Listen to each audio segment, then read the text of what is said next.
I'm going to analyse the data so you can pick the best captain for game week 33. Let's get straight into it and take a look at the shortlist. The first player is Bruno Fernandes. He's playing against Leeds away from home. To be fair, you could argue the point that Leeds have tightened up at the back a little bit recently and Bruno was dropped off in form, but we know what Bruno's capable of. He's got a nice high ceiling, especially against Leeds who can concede plenty of goals. The second player on the shortlist is Iheanacho. You'll see later on in the video that he is in top form and he can score plenty of goals past that leaky Palace defence. Last but not least, we've got Mo Salah. He's playing against Newcastle at Anfield. Just like the other two opponents on the shortlist, Newcastle have a very shaky defence and you'll see later on in the video that they have a very low chance of obtaining a clean sheet. Although Salah didn't really feature much in the most recent match, he will be ready to pounce in good form. There's not much to split the three players at this point, they've all got reasonable fixtures, so let's compare the underlying stats. Over the course of the last 5 matches, Iheanacho has been on fire. He's got the highest non-penalty expected goals per 90 minutes by 0.2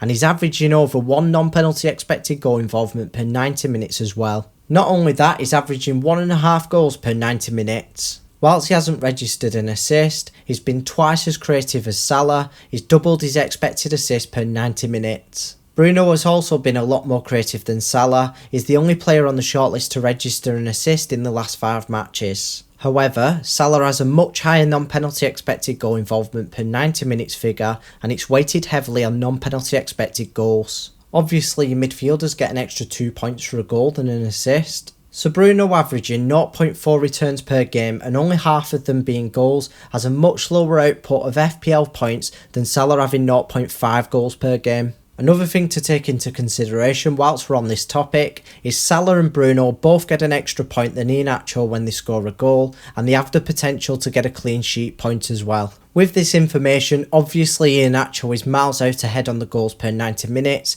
He's still ahead on the underlying stats, but it's not quite as much as what you'd think. Comparing the underlying stats for this season, Iheanacho comes out on top again. Salah and Bruno are neck and neck on the non-penalty expected goal involvement per 90 minutes, but as we just touched up on earlier, the non-penalty expected goals per 90 minutes is more important, therefore Salah comes out on top between those two. In fact, with Salah being a midfielder and Iheanacho being a forward, you can add 25% of his non-penalty expected goals per 90 minutes on top of what he's got, and he comes out just ahead of Iheanacho. But still, even with this disadvantage, Iheanacho comes out on top in the non-penalty expected goal involvement per 90 minutes and goals per 90 minutes. Whilst Bruno Fernandes has the highest return rate per 90 minutes, he's got the least promising underlying stats on the shortlist. But him and Salah have a much higher sample size of minutes than Iheanacho. He has less than 900 minutes, which isn't quite as reliable. I know it might not seem it, but I am considering Iheanacho at this point. He's banging form, he's got good underlying stats, but there are a few downsides, and another one of them is the fact that Salah and Bruno are both on penalties for their respective clubs,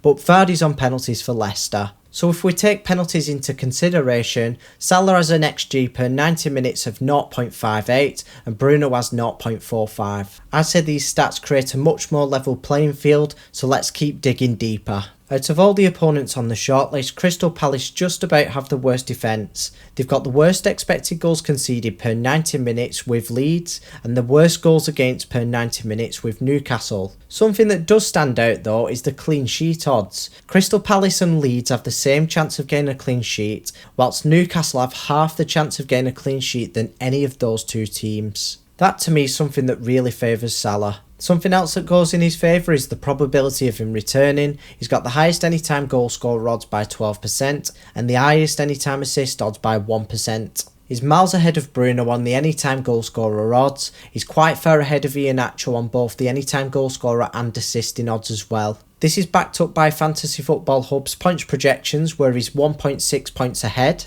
And it's actually Fernandes who's topping the Fantasy Football fixed points projections by 1.2. I'm not sure how the algorithms calculate the points, but I do think that Iheanacho should be higher than what he is. I know there's not much data to go off, but it's very impressive data. Something that I'd just like to mention before we move on to the next bit is that Iheanacho scored in the Domestic Cup as well, so that does add to his case. Something that does go against his case is the fact that he has less than 4 days resting time. At the time this video is being recorded, Leicester haven't yet played in the Premier League, so I'll keep an eye out for his minutes in that one, but I'm pretty certain that he will play. As for the other two players, you can see on the screen that I've highlighted it in green that they've had an ample amount of resting time. Bruno has had a whole week to rest his legs, and Salah only featured for 19 minutes in Liverpool's last Premier League match. Okay, so I've come to a conclusion. I'm tipping this player because he's got very impressive underlying stats through the course of this season and over the course of the last 5 matches. He is a midfielder, so he gets an extra point for every goal and every clean sheet. He's on penalties.